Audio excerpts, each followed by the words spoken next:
Coming up on SportsBit, Betting Insight today.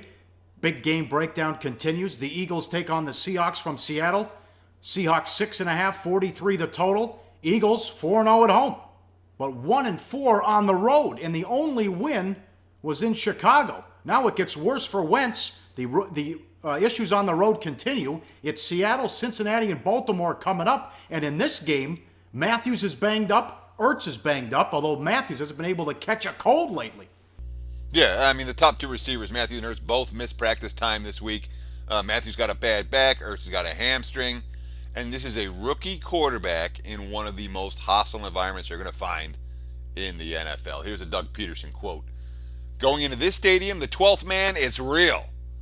Those things are things that keep the offense from executing and staying on the field. This Seahawks team definitely feeds off that. The point of emphasis this week is to handle that and minimize those penalties. We've got to handle the crowd noise better. There are quite a few factors we have to address and clean up going into these road games. Wentz is going to be up against it defensively here, and obviously it's easy enough for Peterson to say what they want to do. The ability of the offense to actually execute in those conditions. And it's supposed to be rainy in Seattle on Saturday, on Sunday as well. Oh, surprise. I'm sorry? I said a big surprise. Yeah, exactly. Now for something completely different. Yeah. But it just makes it that much more difficult for the road team in that environment. Finally, a regular play load for the Seattle defense, and they get Bennett back. He's got to be licking his chops going against the rookie.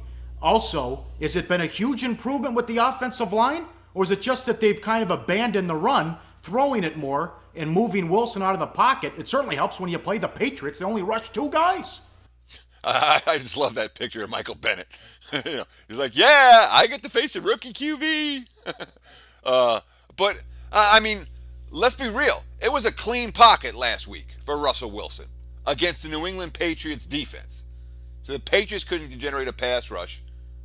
What was it, 2 weeks ago? It wasn't the Bills game, but certainly the Saints game, Russell Wilson didn't have a clean pocket.